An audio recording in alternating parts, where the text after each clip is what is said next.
Welcome to For the Record. I'm Michelle Wright. Today we are focused on your family's safety with an in-depth look at the online threats your children might face and what you can do about it. Take a look. Our guest today is FBI Pittsburgh Assistant Special Agent in Charge, Christopher Giordano. Thank you so much for coming in, and we're going to talk about something that is really disturbing and what parents really need to listen to, as well as young people. So I hope everyone pays close attention. There's a new kind of scam that can get violent targeting young people. So tell me about what's going on. So this isn't technically a new trend that we're seeing. This is just something that evolves.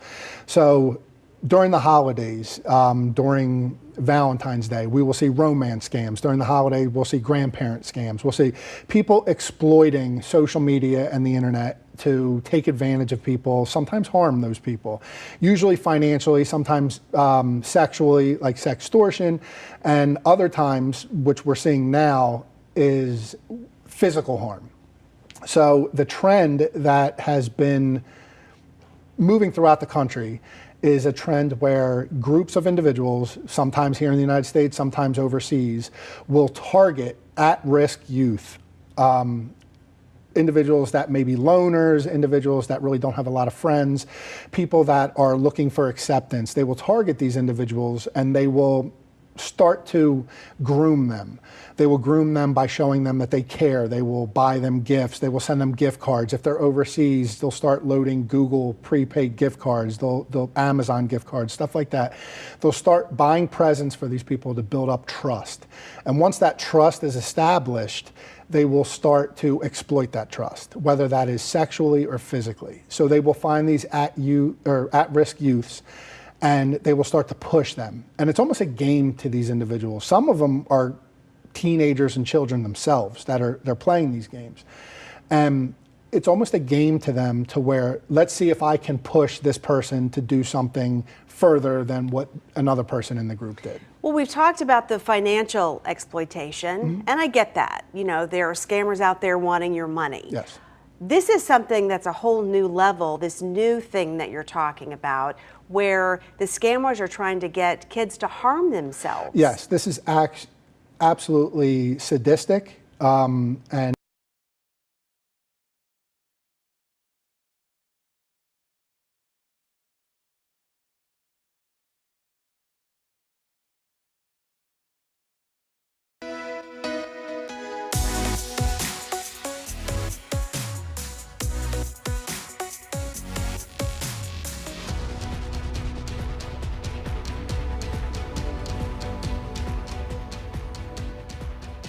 Welcome to For the Record. I'm Michelle Wright. Today we are focused on your family's safety with an in-depth look at the online threats your children might face and what you can do about it. Take a look.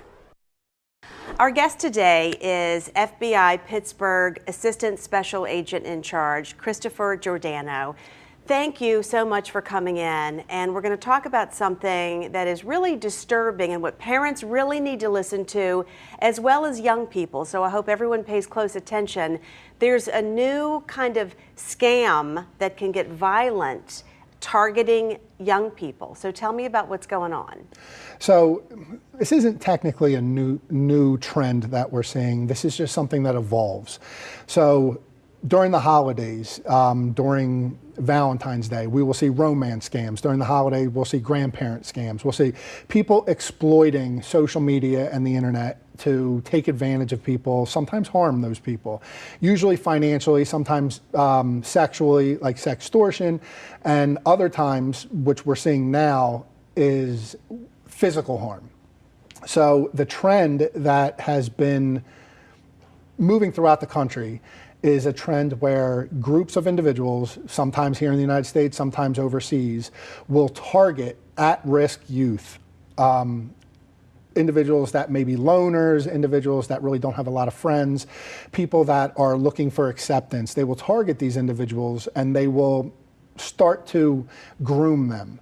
They will groom them by showing them that they care. They will buy them gifts. They will send them gift cards. If they're overseas, they'll start loading Google prepaid gift cards. They'll Amazon gift cards, stuff like that.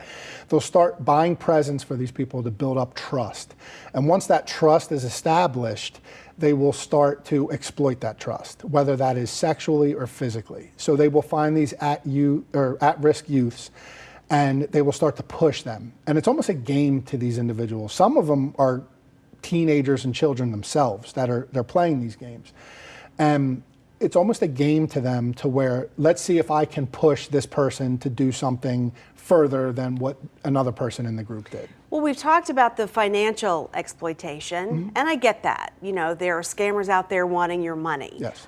This is something that's a whole new level, this new thing that you're talking about, where the scammers are trying to get kids to harm themselves. Yes, this is absolutely sadistic and very depraved in what they are doing. What is the point? To get them to harm themselves. There is no gratification except self-gratification that they are getting out of this. There's no financial motive, there's no nothing. They are simply trying to get people to commit self-mutilation, self-harm, harm their pets, harm their families. And it's, like I said, it's a game to them to see who can push these at-risk youths further. And are you seeing that happening in the Pittsburgh area? We have actually identified a couple victims here that have been victimized by these groups of people. And one of the difficult things is even though they've been victimized, they still think that they're loved. They still think that they're accepted. It's usually their parents or a teacher that will notice this, that will notice self-mutilation, cutting, harm, stuff like that, and they'll report it to us. These juveniles a lot of times don't want to cooperate with us because they think that they're accepted. What can you tell us about the Pittsburgh cases that you're looking into? So obviously we can't talk about ongoing investigations, but what we do see is individuals that, or what we have seen is individuals that will cut into their own skin monikers or initials of individuals that are pushing them online to do this type of thing. And then a parent or a guardian or a teacher or a friend will see that and kind of report it up. And then it'll get reported up through law enforcement, and then it'll make its way to us because we work on multiple task forces that are on the lookout for this type of behavior. And then when we begin to investigate it, we'll start seeing that it's part of this trend. It is so disturbing. First, I want you to address the young people out there. So if you are a gamer out there, or if you're on social media and you're being contacted by someone that you don't know, even if you've been gaming with this person and you think you might know them, what should young people do to watch out for this? I know it's almost counterintuitive to talk to young people and kind of say like, hey, listen to me because I'm an adult and I know better than you. But just from experience, just from seeing these investigations, how disturbing they can be. The social media platforms are not your friends. Their interest is not to protect you. The people you meet online may seem like they're friendly. You may think that they are friendly because they are providing you with gifts. That is what I said is called grooming. If you don't know the individual, you should take a step back. You should not listen to what they say. There's nothing wrong with meeting people in an online format. There's nothing wrong with meeting new friends, with connecting with people across. I'm not trying to say that all social media is evil, because it's not. The intent is good. These sites, these platforms were created to connect people. What I'm telling you is that if it sounds too good to be true, it probably is. That is exactly what we tell adults during the romance scam period, during the holiday scam period. If it sounds too good to be true, it probably is. Someone you have never met before is not going to all of a sudden start buying you gifts because they truly care about you. They're not going to tell you how much they care about you when they just met you because they don't know you. And if you are a young person, I think a good important message is what you brought up, is that it happens to adults too. Yes. No one is immune from this, so don't feel like maybe you're not smart or you're falling victim, it's your own fault. It happens to a lot of people. It does, and even with the adults, as we see with the juveniles and with the children, is people are embarrassed when they realize that they've been taken advantage of. So a lot of this self-reporting doesn't take place because people are embarrassed, or like we discussed earlier, people still believe that these individuals that are abusing them, that are taking advantage of them, they truly love them. They care about them. That's what that belief is. And no matter what we tell them, they're not going to believe that, hey, look, these people are here to harm you, not love you. So talk about how you begin to say harm yourself. Do they say cutting? You were mentioning? Yes, so cutting is almost an entry level thing that they would do. Like I said, this is a game to some of these people that are extremely sadistic. They want to see how far they can push. So they may start saying, hey, if you really love me, then burn yourself. Show me how much you love me. Like it's almost prove to me that everything you're telling me is the truth, because obviously I love you. I'm buying you gifts. I'm telling you how much I care about you. So they'll start with something simple like that, like burning themselves with a match, burning themselves with a lighter.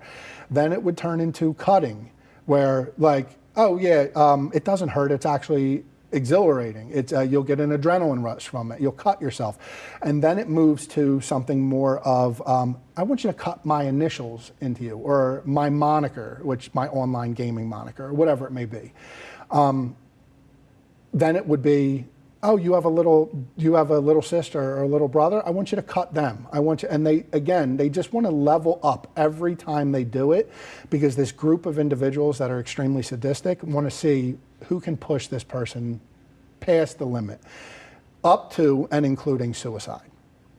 That's actually a topic of a Stephen King book. Yes. That is disturbing, and you're saying that it's turned into a sort of reality for Absolutely. people. Like, online bullying is nothing new. That's taken place for years. This is something different than bullying, because they're not making fun of you. They're actually telling you how much they care about you. And hey, the only way out of your depressed life is you probably should just kill yourself. And they get to that point to where they may hurt themselves, they may harm their parents, they may harm their siblings, they would kill pets, they would do anything to show these individuals how much they truly care about them, because they feel like it's reciprocated. Still ahead on For the Record. We are not here to talk down to you, we are here to help you. The next steps, what you can do if you think your child is being targeted online.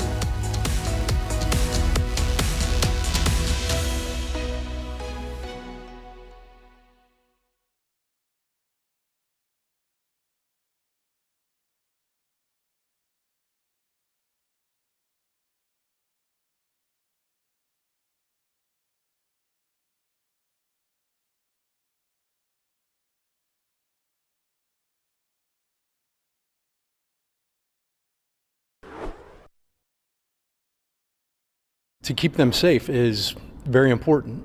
It takes a village, right? And if they're not getting it somewhere else, hopefully we can give them the information here. As we talk about the efforts to keep children safe when they go online, Pittsburgh's Action News 4 visited an event in the Shaler Area School District last month, during which students were told by an FBI community outreach specialist they are fair game for internet predators looking to exploit children. But events like that are only part of spreading awareness about this threat and what it means for families. As the FBI tells me, it all starts in the home. So for parents out there listening, what in the world can they do? And first of all, how do you even spot it? Because a lot of the gaming community is private. They're playing games. They might not be on their chat with them. Yeah. So first and foremost, parents need to parent. They need to be present. This is not a soapbox moment. This is that you have to be present. You have to realize that there are people out there that would not only try to take advantage of you as an adult, but especially your children, or specifically your children, because children are not as emotionally or intelligently developed as adults. But I've seen adults be taken advantage of and still deny that they're being taken advantage of, even when you provide them with the proof of it. So parents need to be present. Social media technology is not a replacement for being a parent. Do you have to get into their private conversations? And So- when do you draw the line, especially if you have a teenager that's Yeah. a little bit older? Absolutely. When is it appropriate to say, I want to see what your conversation is? I think that it's a depends moment. If you're a parent and you're paying for the technology, you're paying for the phone, you're paying for all of this, they are your children. You have every right to invade their privacy as much as you would as a parent would do. This is not the government coming in and saying, I want to see your text conversations. This is, you're a parent. They live under your roof. I remember hearing that when I was a child, as you live under my roof, you're going to live by my rules. I think that is something we should still be going by, because children, on a side topic, children or teenagers are doing things on their phones that can get them into trouble as well, not just be a victim. So if a female or a male that is a teenager is sending nude photographs on their phone to someone else, that is distribution of child pornography. Even though they're a child doing it, that is the same thing. So we have to be very cognizant that children are more technologically advanced than us, that they are going to find ways, but we have to be present as parents, as guardians, as law enforcement, as teachers, as anyone that would interact with these children. We have to be looking out for warning signs. We have to be looking out for the cutting. We have to be looking out for the loners. We have to be looking out for people that are coming in a school setting, are coming to school with money that they normally wouldn't have, gifts that they normally wouldn't have, stuff like that. And unfortunately, you can't really question people about this stuff, but once you start seeing the warning signs, such as the cutting, the self-mutilation, the self-harm, that's where we really need to step in. That's where we really need to be more present and engage with these children, because... And it sounds like you're talking about their friends too. Absolutely. It's not just parental involvement Absolutely. here. If you see a classmate that is having one of these issues, you need to say something. Absolutely. And this goes back to almost every threat that we see out there. More recently, we're seeing a rash of school shooting threats or bomb threats targeting schools.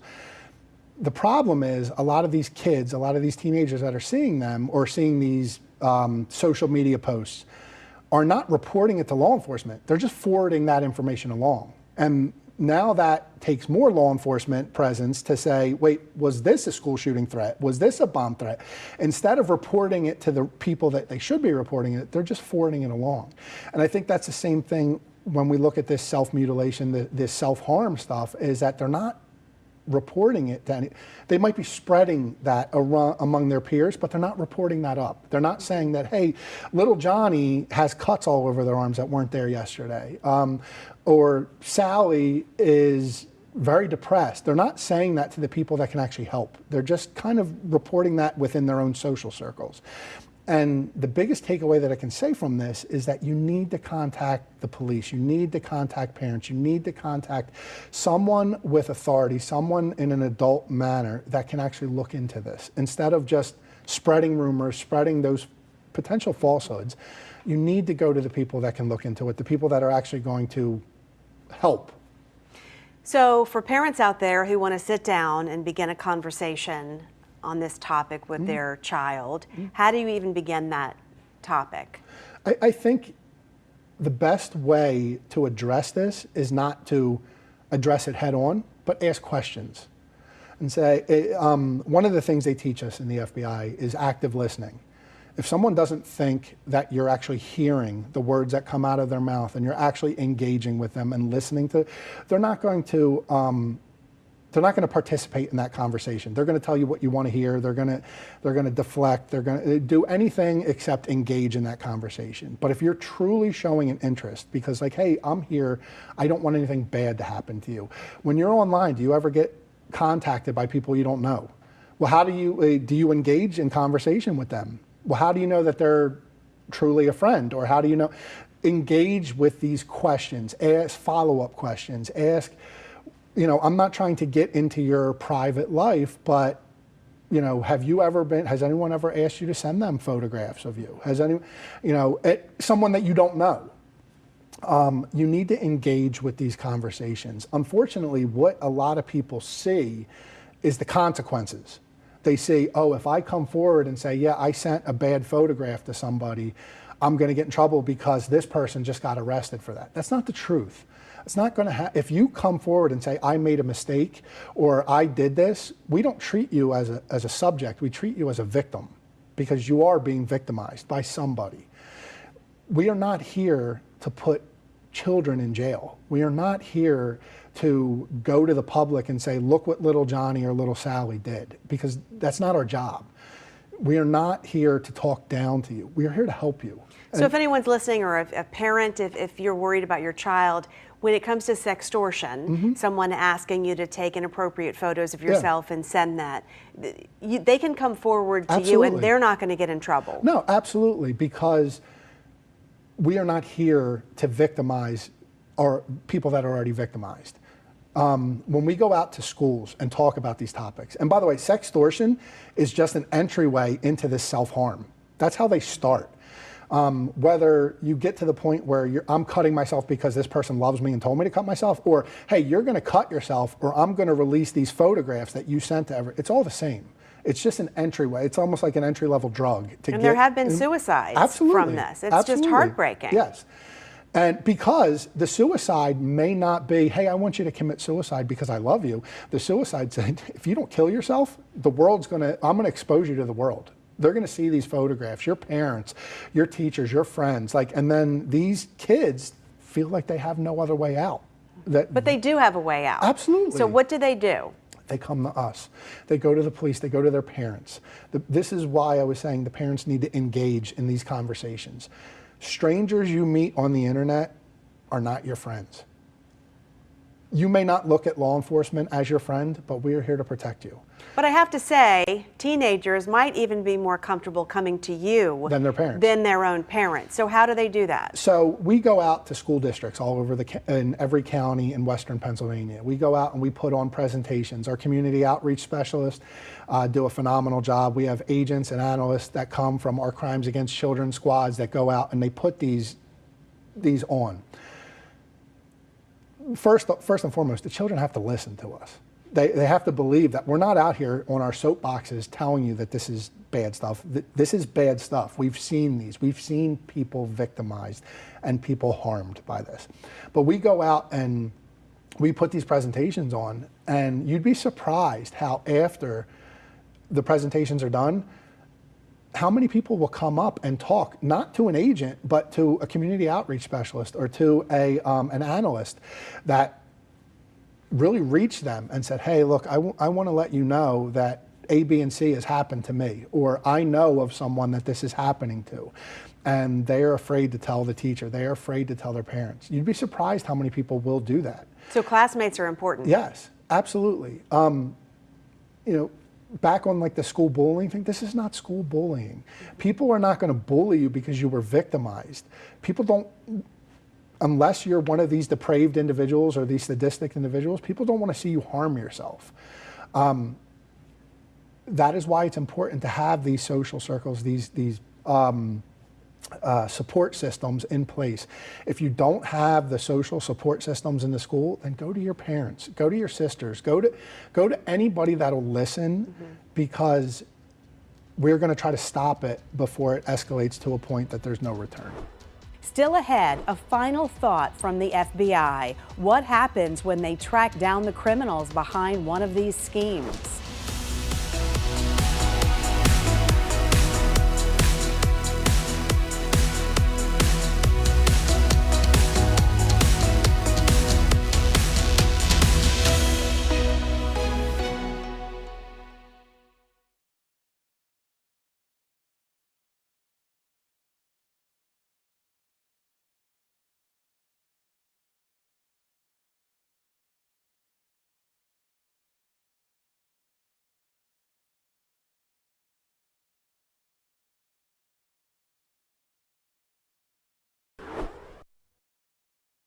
Welcome back to For the Record. As we continue our conversation about children being targeted online, I asked the FBI about the efforts to track down the people responsible and the challenges they face in that process. Take a look. How successful have you been in finding the people responsible? So we are able to identify these individuals. The technology only goes so far, and believe me, we hire the best of the best when it comes to this type of thing, and eventually we're going to find you and we're going to find the individuals. What happens that hinders our ability is that sometimes these individuals are overseas, and that hinders our ability to actually prosecute those individuals. But what it does help us do is reach out to our partners in the international community. We have agents and analysts and government officials in every country throughout the world. And we reach out to those individuals and they reach out to their partners in those countries, and they will go out and identify the subjects for us and potentially prosecute them in their own countries. I want to thank you for joining me for this week's edition of For the Record. Remember, if you have a topic that you'd like us to address, send us an email to news@WTAE.com. You can also rewatch this episode or any episode with the very local app on your smartphone, tablet, or smart TV. We'll see you next Sunday morning at 11:30. Have a good week.